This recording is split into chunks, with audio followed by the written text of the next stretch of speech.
Ce matin, dispose nos cœurs, Seigneur. Nous sommes assoiffés dans ta présence, prêts pour t'écouter, Seigneur. Que tout soit pour ta gloire. Au nom de Jésus-Christ. Amen. Amen. Amen. Nous acclamons pour le Seigneur.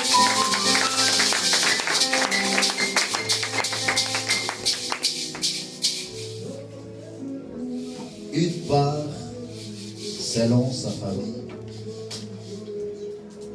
Deuxième partie. Nous reprenons notre texte de base. Je vais faire un petit rappel et nous allons continuer. Josué au chapitre 13, le verset 15.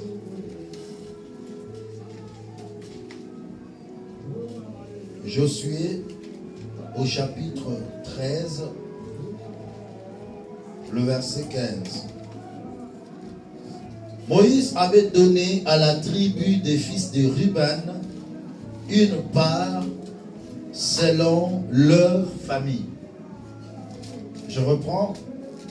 Moïse avait donné à la tribu des fils de Ruben une part selon leur famille. Nous avions enrichi encore ce texte en voyant l'exemple de la tribu de Joseph. Là, nous sommes dans Josué toujours, au chapitre 17, le verset 16 à 18. Josué, chapitre 17, verset 16 à 18. Les fils de Joseph dirent: la montagne ne nous suffira pas, et il y a des chars de fer chez tous les Cananéens qui habitent la vallée, chez ceux qui sont à Beth-Shean et dans les villes de son ressort, et chez ceux qui sont dans la vallée de Jezreel. Josué dit à la maison de Joseph, à Ephraïm et à Manassé: vous êtes un peuple nombreux et votre force est grande. Vous n'aurez pas un simple loup, mais vous aurez la montagne, car une forêt que vous abattrez, c'est une forêt que vous abattrez et dont les issues seront à vous. Et vous chasserez les Cananéens malgré leurs chars de fer et malgré leur force.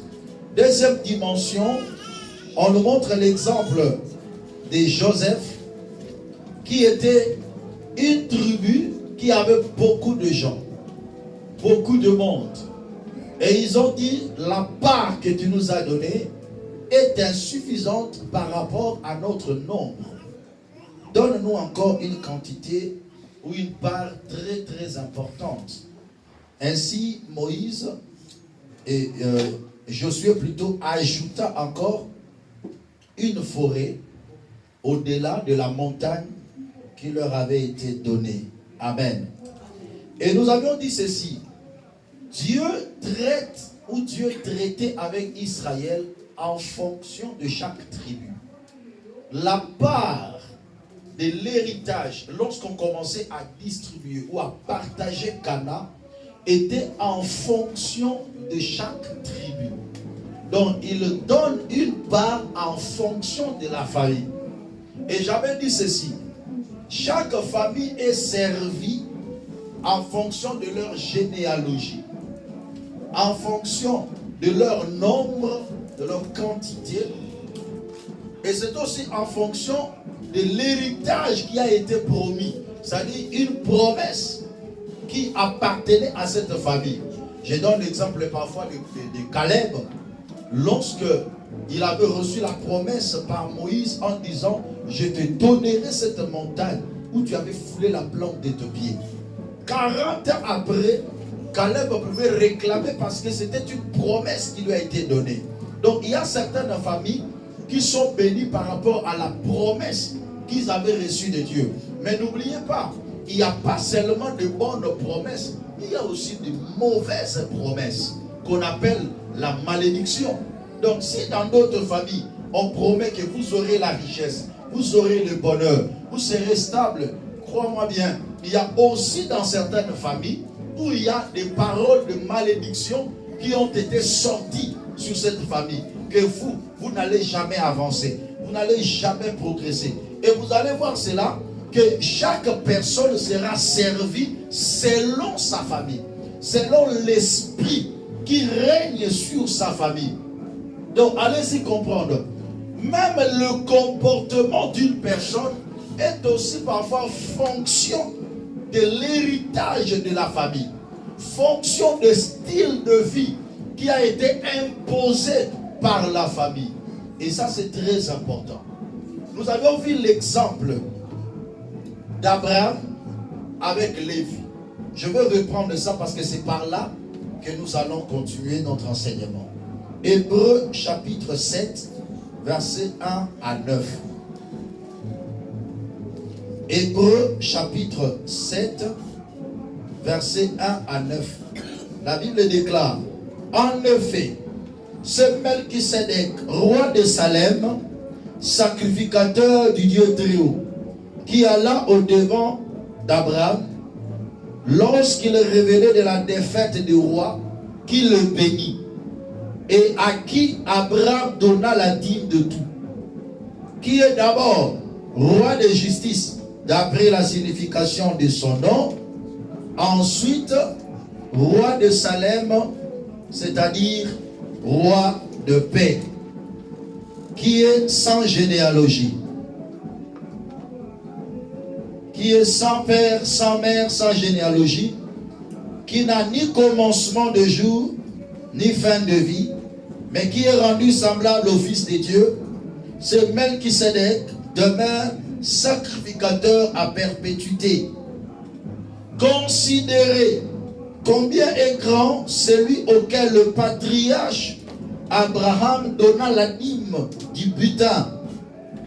Ceux de fils de Lévi qui exercent le sacerdoce ont, d'après la loi, l'ordre d'élever la dîme sur le peuple, c'est-à-dire sur leurs frères, qui cependant sont ici des reins d'Abraham.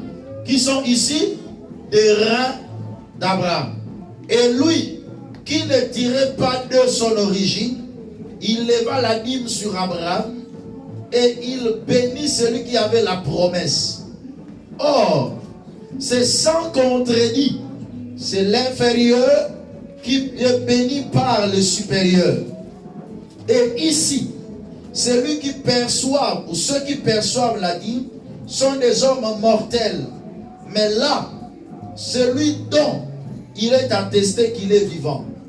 De plus, Lévi qui perçoit la dîme l'a payé, pour ainsi dire, par Abraham, car il était encore dans le règne de son père lorsque Melchisédek alla au-devant d'Abraham.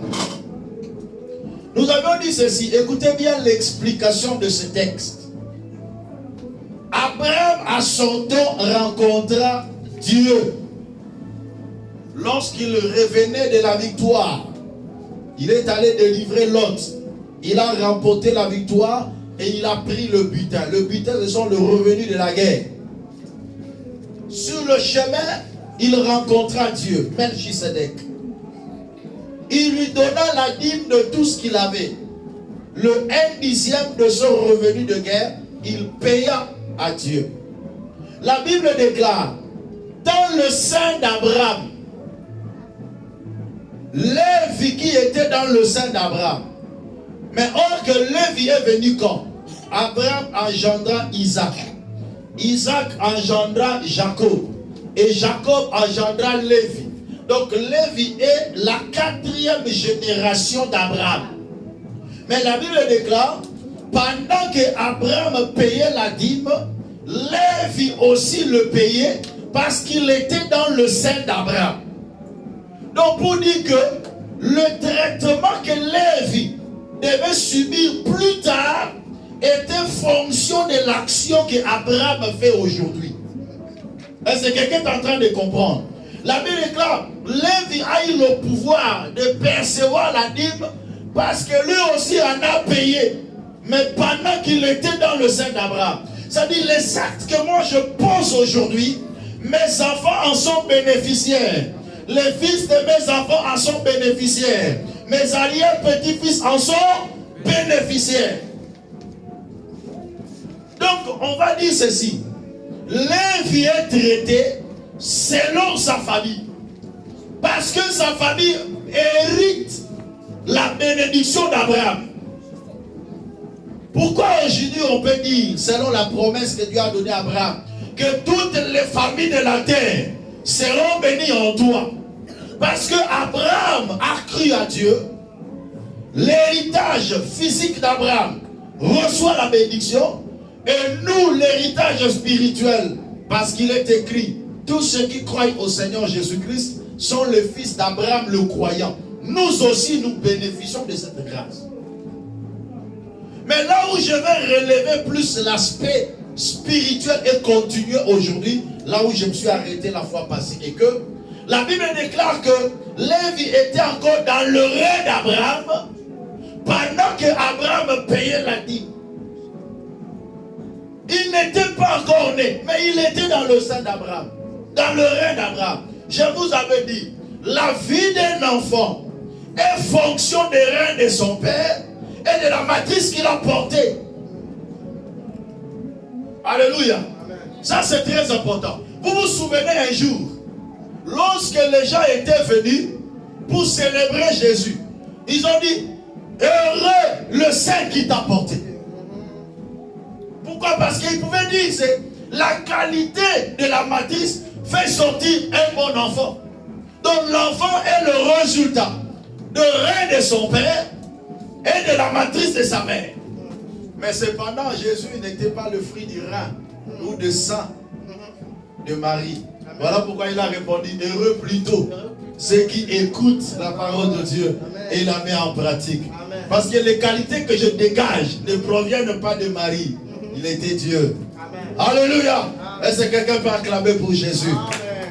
Donc vérifie que Dieu est en train d'acclamer. C'est pas pour moi que tu acclames. Tu acclames pour Jésus-Christ de Nazareth. Alléluia.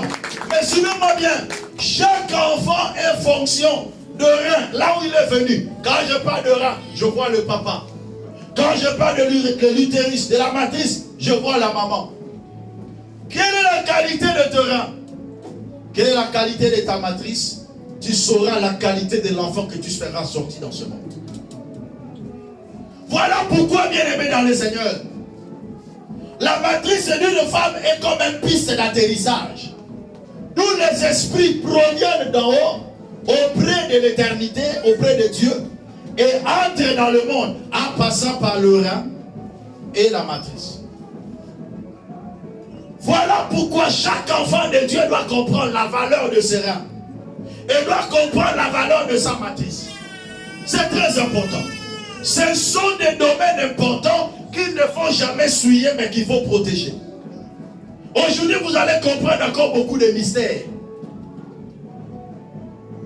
Pour dire que tu peux gaspiller toute une génération parce que tu n'as pas bien conservé tes reins, parce que tu n'as pas bien conservé ta matrice. Lévi était encore dans le règne d'Abraham. Abraham pose un acte de bénédiction, Lévi en profite. Donc pour dire de la même manière que la bénédiction peut se répercuter sur une génération, de la même manière aussi la malédiction peut se répercuter sur une génération. Donc si je n'ai pas une bonne qualité de rein, ni encore de la matrice, je ferai sortir des enfants têtus, bandits, de Koulouna. Alléluia. Ça c'est très important. Quelle est la qualité de tes reins? Quelle est la qualité de ta matrice?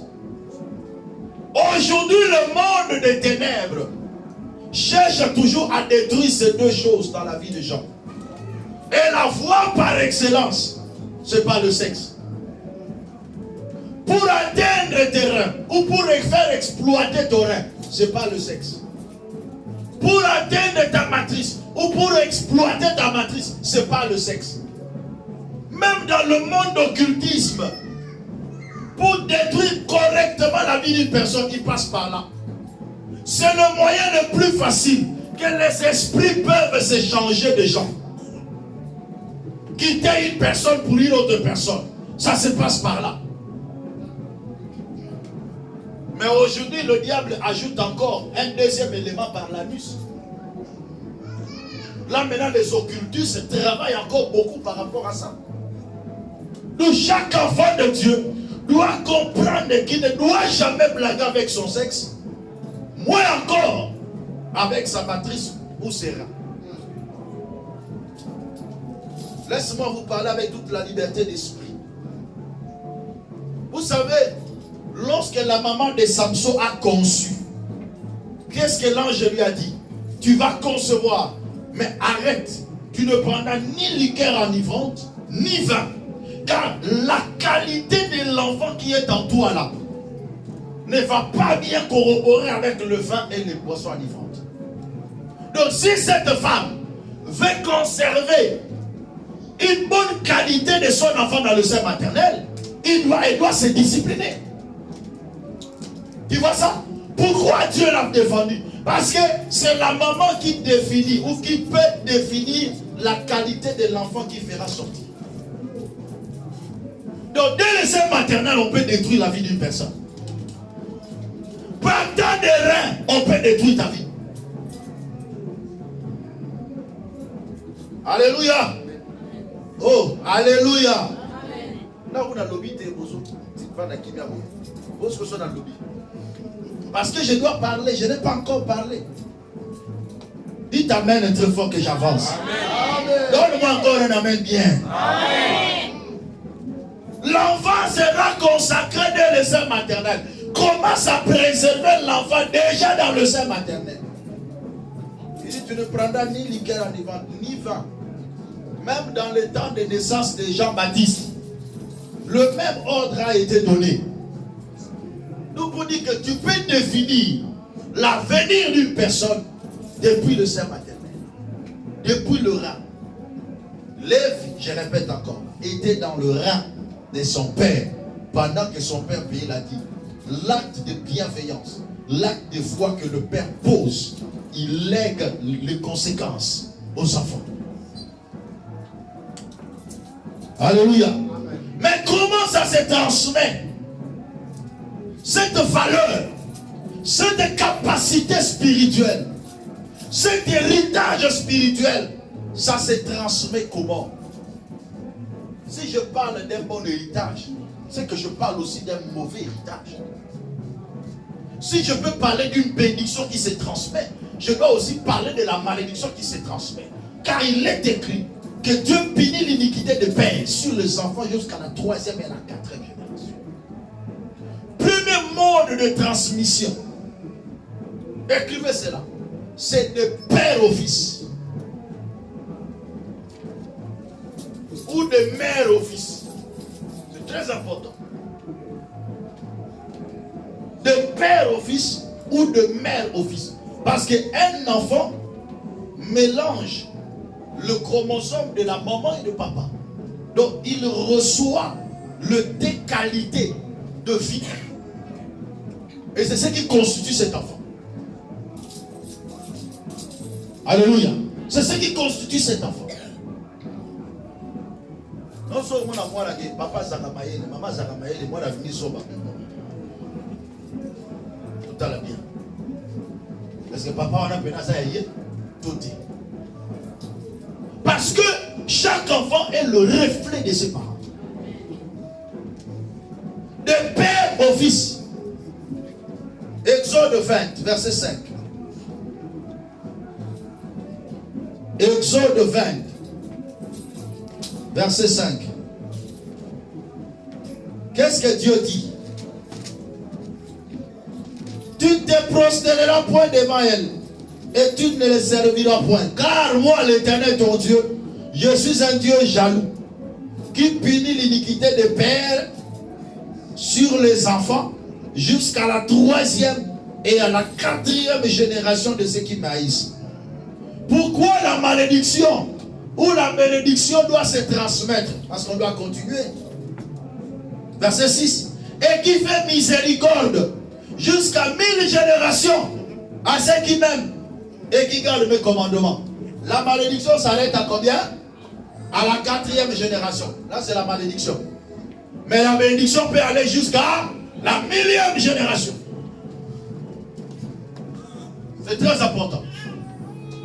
Jusqu'à la 1000e génération de ceux qui m'aiment. Mais ceux qui m'haïssent, la malédiction va aller jusqu'à la 4e génération. Donc lorsque tu donnes naissance à ton enfant, tu le transmets aussi tes vertus spirituelles.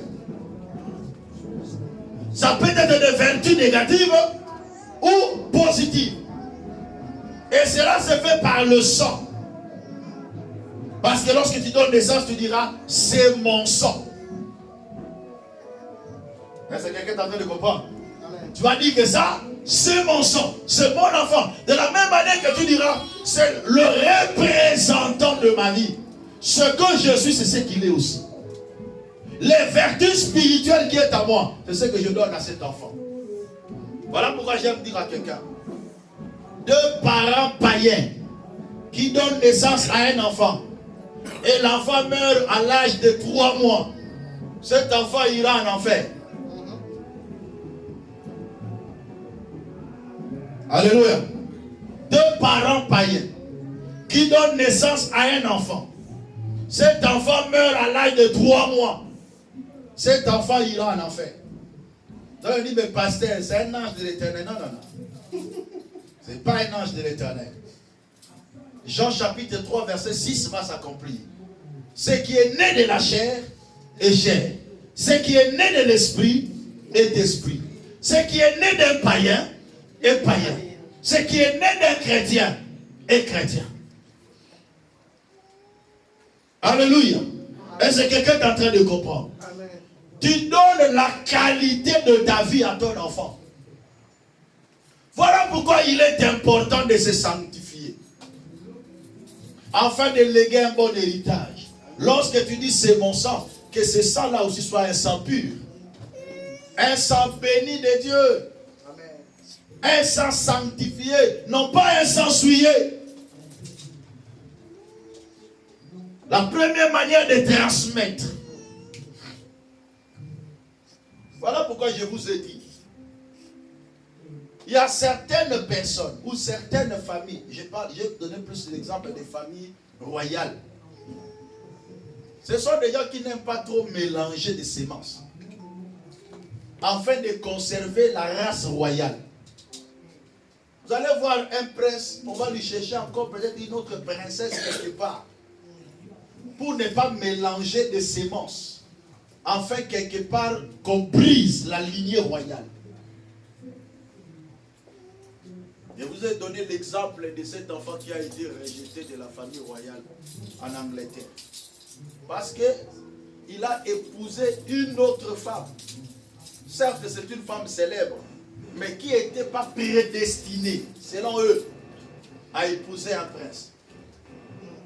Et qu'est-ce qui s'était passé? Ils n'ont pas pu vivre dans le royaume. Et ils sont allés vivre aux États-Unis. Alléluia. Amen. Mais le jour de la célébration, ils étaient venus, mais ils n'étaient pas classés. Parce qu'ils ont dit quoi? Il a mélangé des semences. Et il brise la lignée royale. On ne blague pas avec la sémence. Voilà pourquoi le deuxième point, deuxième mode de transmission, c'est par les relations sexuelles.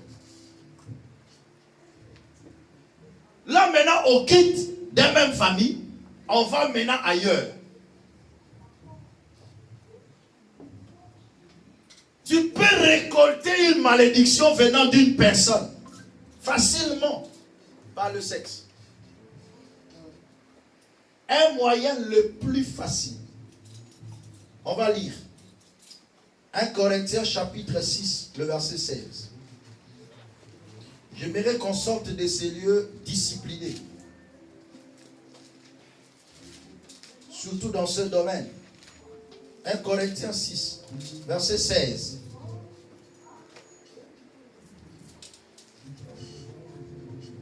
Jusqu'au verset 18. 6, 16 à 18. Loin de là, ne savez-vous pas que celui qui s'attache à la prostituée est un seul corps avec elle? Car est-il dit, les deux deviendront une seule chair. Mais celui qui s'attache au Seigneur est avec lui un seul esprit. Fuyez l'impudicité. Quel contre péché qu'un homme commette, ce péché est hors du corps. Mais celui qui se livre à l'impudicité pêche contre son propre corps. Verset 19.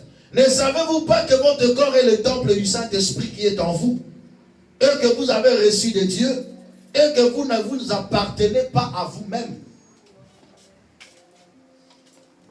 Pour que le diable détruise une destinée d'une personne, il peut te relier à une personne impure qui a la malédiction de leur famille. Tu vas aller ramasser une malédiction qui n'était pas le tien ou la tienne, qui n'était pas dans ta famille, mais tu le ramasses en route. Il y a des gens qui croient, s'il est beau, il est belle, il a l'argent, il a la richesse, il peut prendre n'importe quelle femme ou n'importe quel homme. C'est une gloire pour lui. Non, ce n'est pas une gloire. Au contraire, tu es en train d'amasser la malédiction. Tu amasses des malédictions à chaque relation sexuelle que tu consens. Voilà pourquoi il est important, quand les gens se marient dans le Seigneur et ils sont bénis, ils vont maintenant constituer une nouvelle famille avec des races pures. Mais quand tu couches avec quelqu'un ici, tu prends la vertu négative qui est en lui. Tu couches avec une autre ou un autre, tu ramasses aussi. Il y a des gens qui regardent les conséquences physiques. Mais au-delà des conséquences physiques, il y a des conséquences spirituelles. Les conséquences spirituelles, ça ne se voit pas. Mais les conséquences physiques, on peut le voir. Et on peut l'éviter. Mais tu n'éviteras pas les conséquences spirituelles.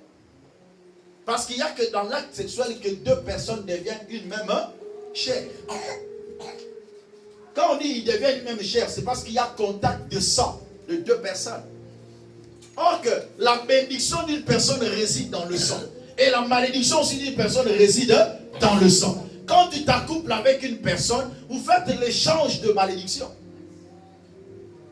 Tu ramasses une malédiction qui n'était même pas dans ta famille. Et tu commences aujourd'hui à être traité en fonction de la malédiction que tu as ramassée quelque part. Il y a des gens qui sentent en eux certains comportements qu'ils n'avaient pas au préalable. Mais c'est parce que tu t'es accouplé avec une personne. Voilà pourquoi tu deviens comme ça. Moi, j'ai fui de sœurs qui marchaient bien, qui craignaient le Seigneur, qui marchaient dans la droiture. Mais depuis qu'elle est allée rencontrer un voyou, un vagabond sexuel, c'est fini, cet esprit est entré en elle. Et elle aussi devient dans le vagabondage sexuel. On dit, mais moi, je suis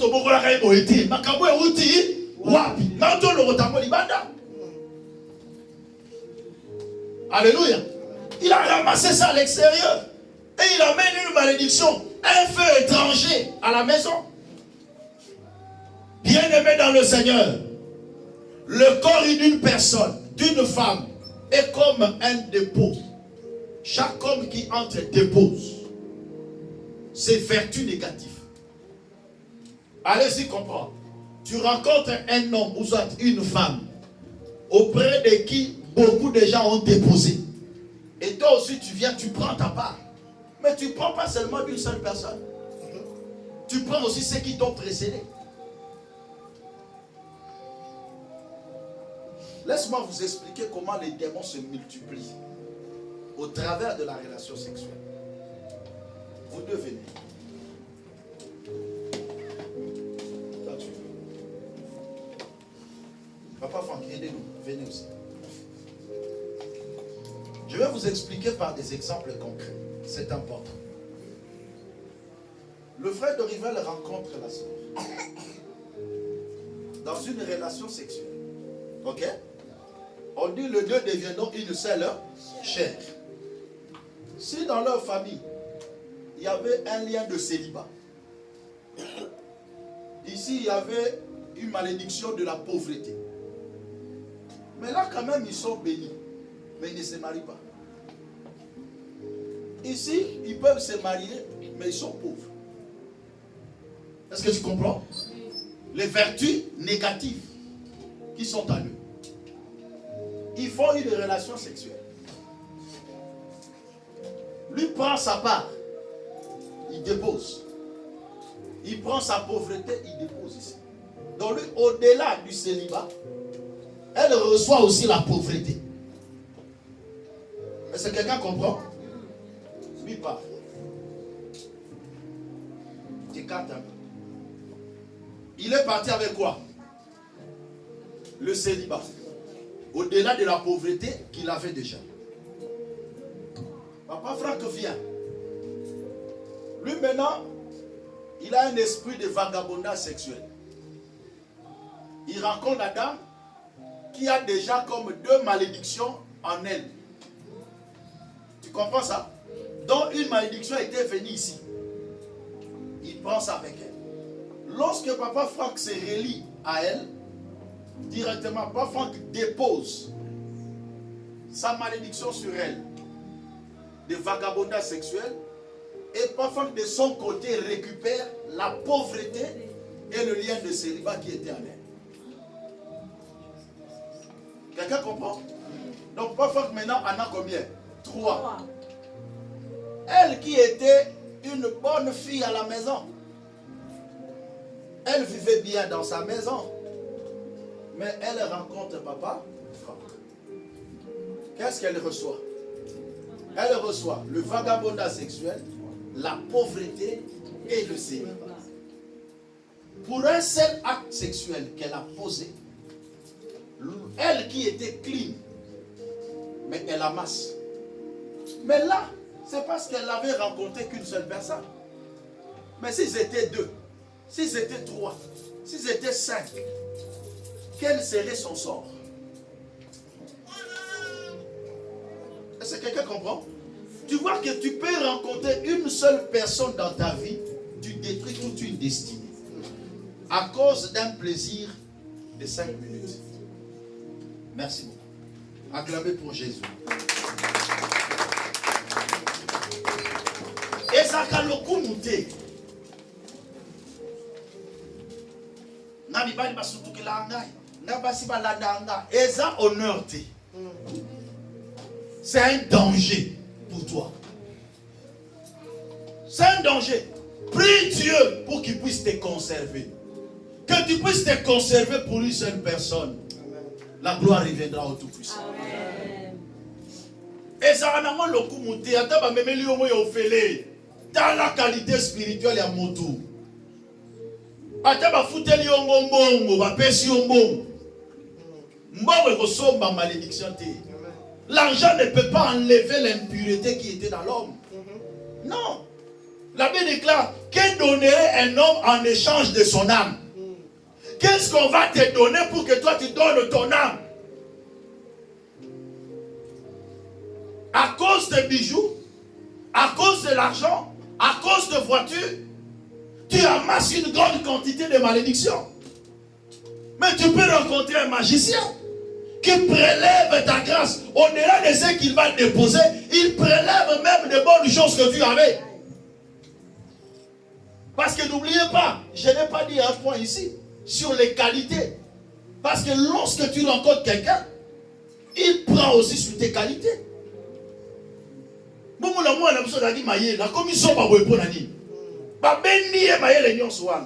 par quoi? Par le rapport sexuel. Voilà pourquoi il faut se conserver pur pour le mariage. Et ça, c'est très important. Et n'avoir qu'une seule personne sur le parcours de ta vie. Ça sera une bonne chose. Alléluia. Quand je grandissais encore, moi j'ai béni Dieu et m'a fait grâce de le connaître très tôt. C'est une grâce. Alléluia. Oui, c'est une grâce. À l'âge déjà de 15 ans, Dieu nous a préservés. Et là où j'étudiais à l'université, les filles me suivaient. Alléluia. J'avais mon ami qui vient aussi ici parfois dans le culte. Il me disait, ah, qui n'a place. Je lui regarde, qu'est-ce que tu allais faire? Ah, Matika. Je lui ai expliqué. J'ai dit non. Ne crois pas ça que c'est un honneur. Au contraire, c'est un danger. Ce n'est pas un honneur. Pour moi, je peux dire que non, ça c'est un danger. C'est comme si même c'est une malédiction, c'est un combat de famille. Que les filles viennent se jeter sur toi, papa. C'est un combat. Ne trouve ça que chasse. Qu'il faut réussir. C'est ton combat. Parce que ce n'est pas une bénédiction. Non, non, non, non, non. Certes, toutes belles femmes, les hommes viendront. C'est normal. Mais tu dois savoir comment se conserver. Tu es un bel homme, les femmes viendront. Yo aussi pena ba maman ba yelo pena mbongo ya moyo. Lobini na ko la ndi. Je vous dis, rien de moi Satan. Amen. Alléluia. Amen. Je ne sais pas ce que je vais récolter chez toi. Autant que les filles na yo mobimba nous sommes déposés du ko na ngai. Alors soit ma vertu na nga.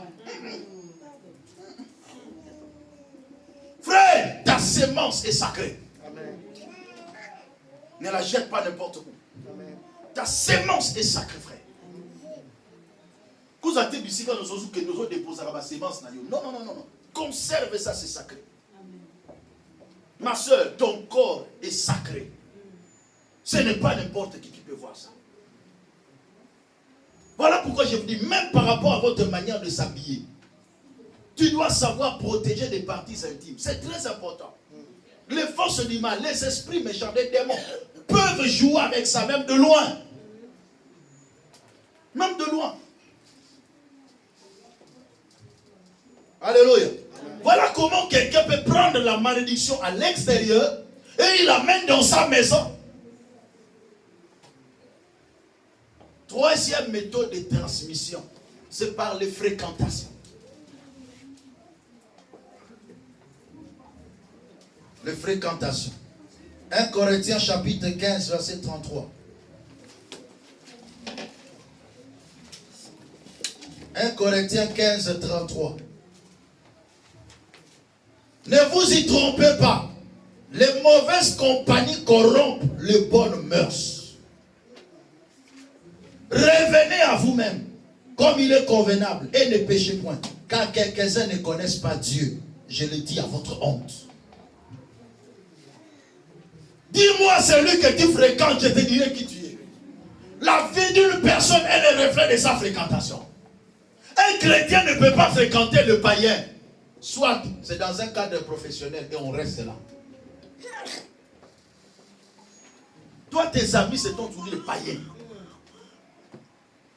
Proverbe chapitre 13, verset 20. Faites attention avec la fréquentation. Chers parents, veillez sur vos enfants par rapport à leur fréquentation. Donnez des conseils aux enfants, orientez des enfants, afin d'avoir de bonnes personnes sur leur chemin. C'est très important. Proverbe 13, verset 20. Celui qui fréquente les sages devient sage. Mais celui qui se plaît avec les insensés s'en trouve mal dans la sorte. Celui qui fréquente les sages devient sage. Dis-moi qui tu fréquentes, je te dirai qui tu es. Yo dit qu'on fréquentait Batalo Yenge. Un jour ils vont détruire ta vie. Parce que la sémence que tu es en train de recevoir d'eux affectera ta destinée. Combien de gens ont changé d'habitude à cause de la fréquentation? Combien de gens?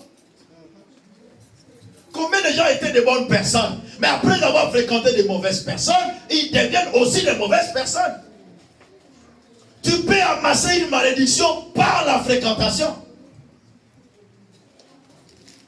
Et quand tu amasses une malédiction, c'est que tu dois te léguer à ta famille. Et ta famille sera traitée en fonction de ça. Dis-moi la fréquentation. Dis après moi la fréquentation. La fréquentation. Regarde ton frère, dis qui tu fréquentes. Qui Regarde-lui dans les yeux, dis-lui qui tu fréquentes.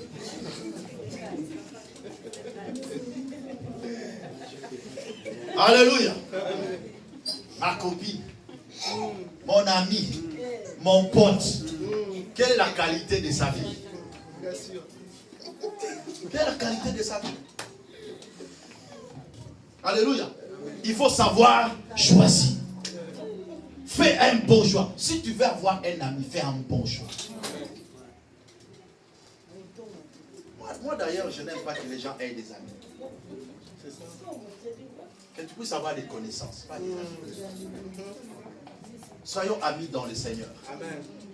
Parce que nous partageons la même foi, la même vision, même objectif. Ton frère dans le Seigneur peut te conseiller. Mais tu dois savoir à qui s'attacher. C'est très important. Un jour, un père donnait le conseil à son fils. Il dit, mon fils, lorsque les gens viendront te dire, allons tendre des pièges, allons faire ceci. Mon fils, ne le suivez pas. Écoute les conseils de ton père. Tu dois savoir qui je dois fréquenter dans ma vie. Parce que quand je fréquente une personne, je peux facilement être infecté par sa malédiction. Même par son comportement, même par sa façon de parler. C'est très important. Il y a des gens qui avaient un bon langage, qui parlaient bien. Mais le fait de fréquenter des gens qui ne parlent pas bien, il devient impoli. Parce qu'il y a une force dans la fréquentation. Vous savez, le mystère de la fréquentation peut te faire sortir en toi un désir que tu n'avais pas. Je me rappelle encore lorsqu'on était encore de plus jeunes, on allait jouer au foot. Quand un de nous avait besoin de se soulager, c'est nous tous qui allons. Une personne dit, moi je vais me soulager. Il se retire à côté, dit, moi aussi. Moi aussi. Tu peux voir, on jouait dans une équipe, c'est presque tout le monde qui va te soulager au même moment. On appelle ça la loi de l'influence. Et cette loi de l'influence existe par rapport à nos fréquentations. Je peux résister aujourd'hui. Demain je résiste. Le lendemain je résiste. Après, aux camarades, nous ne retirons pas l'ikamunayo. Un jour, il n'y a pas ben amasanaye, allez, il y a posé compagnie. Et ça va bon.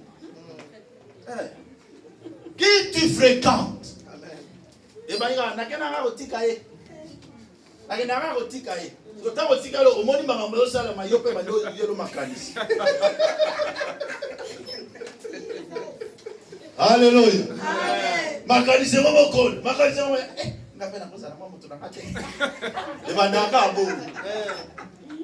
la loi de l'influence est très difficile. Et comme elle a été apôtre Paul, Marambo est comme elle a été. Tamata baninga na basi na bango. Ah, ngana zo balate nini. Ah, nzamba bisaka na balate. Bon. Ah, chacun sait de dire un don particulier comme une manière, l'autre dit notre. Un jour on a fait un rabbi. N'avons-nous pas aussi le droit de prendre une soeur qui soit notre femme comme les faux s'effacent et notre frère? La loi de l'influence lui a poussé quand même à se poser des questions. Il dit pourquoi pas moi aussi? Dans la fréquentation, cela va monter en toi. Okoyiba, pose au tambour na miyibi. Okoyiba, pose au tambour na bateau mansuba na niveau morote na yo. Yo ezuli na yo eza ngumuki. Bango ezuli na bango ezepele. Siko yo zo tambour na bango. Na fréquentation wana, okoluka pe o matamwa level. Et fort rosa ya longa ligoro do aluka ngoma lokola nzoko. On passe à rater.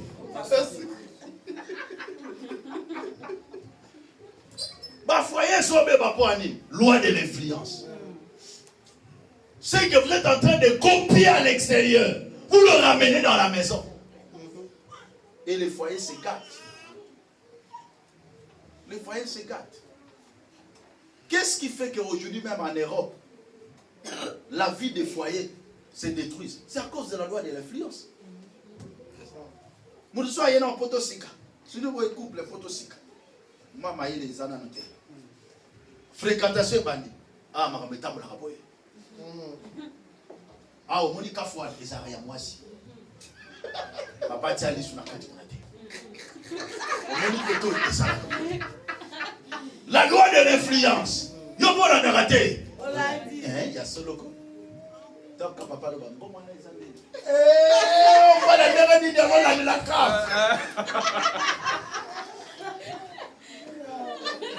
Mais tu signes pour la communauté de biens. Et comme on a qu'à faire des choses. Tout ça, ça vient d'où? La loi de l'influence. Ayokaki. Soit disant qu'il va faire une mémoire. Il va faire une mission. Donc, il va faire ça.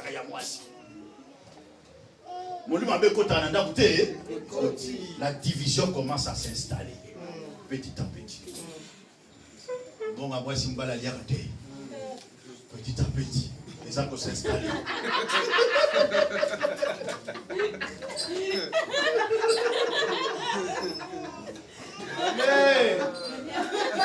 Alléluia. Acclamez pour Jésus. Tout ça, c'est quoi? La loi de l'influence. Quand on se marie, c'est pour s'entraider mutuellement. Que servira un homme de gagner le monde s'il perdait son âme? Mais comment on partage na hétéro yosana? Lobi to kufa na biso to tika na biso ango. To tambo na mukilo lokwa baleki nzela. To ko bomana pona mbongo, to ko kabona pona mbongo, ben compréhension pona biloka mukili. À quoi bon? À quoi bon? Tu sais, parfois, un jour, la fin de Rabonami, j'ai vu un père qui a investi, qui a fait des efforts, a vu pension, car moi, Abina P, Manatoni, Banda, Kunangai, Mambasala, Babaloy, Kotaka, Kotaka, Nadiambo, Nanata, Passion, Kanata, Zokena, Passion, l'État Koufi. Nous avons silisi Moussala. Alobi na pema, na liata mbunga Moussala Nangai, l'État Koufi. Banani Baliam, Batomusus, Bamonela qui a ta capacité. Bien-aimé, quand tu es avec quelqu'un dans la famille, soyez humble d'esprit. Que l'amour soit vrai, sans intérêt parmi vous. Évitez la loi de l'influence. Évitez ce que vous entendez dehors. Ça détruit des familles.